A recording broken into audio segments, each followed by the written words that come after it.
What's up, y'all? Down south 77 here again, and this is 3 Star Draw. This is a channel where I talk about G.I. Joe classified and classified related things. This is my Limelight series where I put the limelight on a character and a figure, and it didn't occur to me until today that I was missing something in my Limelight videos. Mostly these are going to be figures that have been out. They're older figures. They're whatever. They're not the new guys that I'm getting doing reviews on, anything like that. So I realized I was watching one back and I did not actually give these guys a rating in those videos. So, they're my opinion on the figure and the character or whatever, but I've still got the figure right there in front of me. We all know what it looks like. So I've got to give a yeehaw rating on the figures I've done so far, which you got Torpedo. I'm going to give Torpedo a 3.5 yeehaws out of 5. Great figure.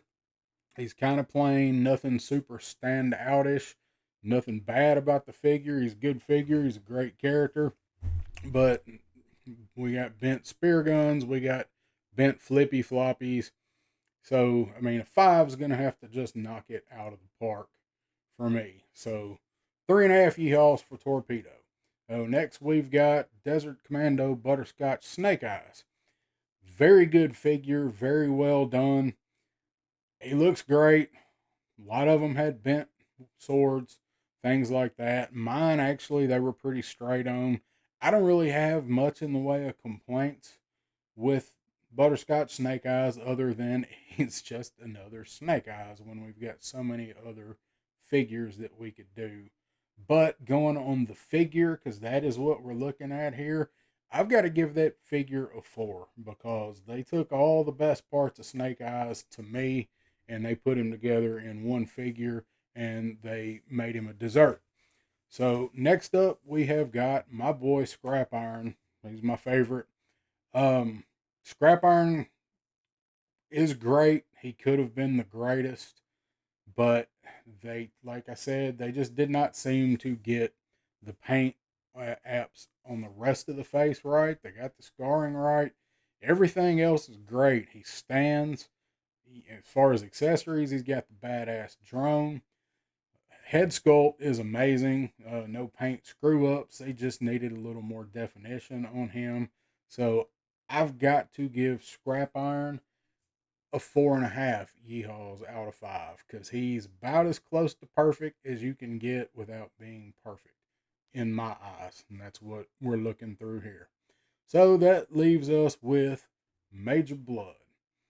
Major Blood's a hard one to do for me because it's a stellar figure. Everything about it is stellar. He, I mean, he's damn near perfect. If it weren't for the backpack and the missiles, I know that's probably pretty unfair.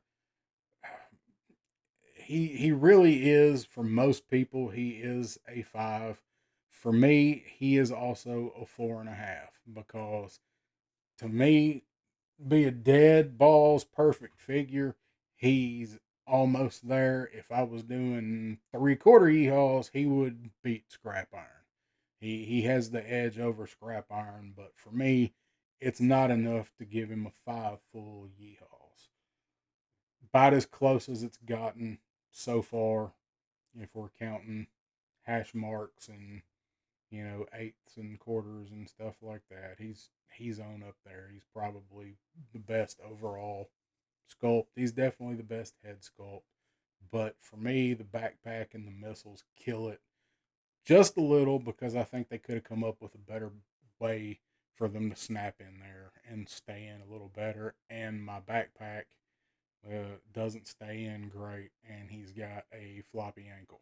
That could just be my figure. I don't know, but I'm going on the one that I've got, and he's a 4.5, really 4 3/4 yeehaw. So there is the catch up on my reviews on the Limelight figures I've done so far. Going forward, I'm going to have to try and remember to give them a yeehaw at the end. So till next time, when I do another one, yeehaw.